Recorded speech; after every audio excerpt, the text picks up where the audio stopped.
Hey, Tiger Town, what's going on? Back with you right now, part 4 of 4 with the Moments of Strength brought to you by Hercules Tires.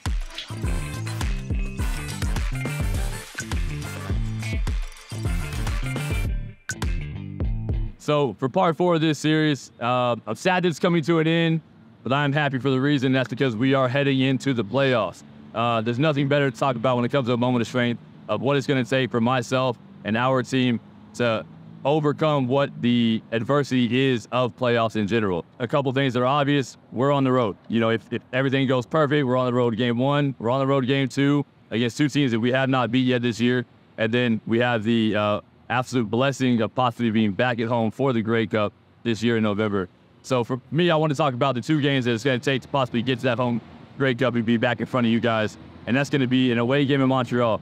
A big thing that O's talked about, been preaching to us, is that, you know, last year, I think we were underestimating how loud it could be in that stadium during the playoffs. You know, East versus East, Montreal versus Hamilton, obviously a huge rivalry. We've been practicing all week to be prepared, to be ready for this game. For us, the biggest things we have to overcome is cadence, turnovers, and penalties. As long as we can do those 3 things, and we can win those, we have a great chance to win this football game, no matter who we go up against. Physicality is going to be a big one. They're going to try to physically dominate us the same way we're going to try to physically dominate them.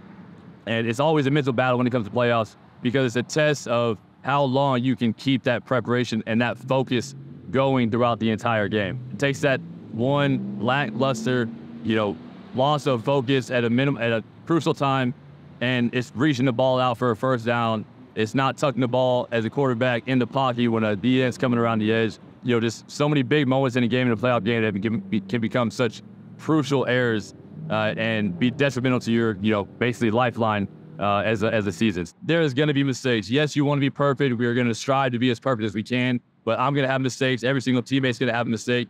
And the more we can minimize those, the better we're going to be. But is it going to be perfect? No. So in those moments, one thing that I like to do for myself is I like to take that step back from the huddle. Scott kind of gives me the play call. I hear the number. I look at my wristband. I make sure the personnel's in there. And before I step in and talk, I just kind of reset myself and take that one good deep breath, you know, just step back in the huddle.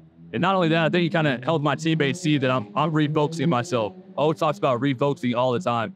Coming off a bye week, hey, refocus. I know you got to celebrate, I know you got to recover, refocus. So it's a big day for us, big day for you when it comes to overcoming strength and these, you know, hard moments in my life, in your life, in our life together. It's a setback, you know, take a little perspective, take that one little breath, and then step back in and go after it. For me, when I think of moments of strength and I think of playoffs, it's overcoming the noise. It's overcoming ourselves, for one, and mentally and physically beating down another team in order to make sure that we continue on to Toronto. And that's going to be another one. So for part 4 for me, it's all about playoffs. I wish I could talk longer, but guys, I got to go get ready for playoffs so we can go out there and impress you guys. I'll see you guys out there, and hopefully see you at the Grey Cup.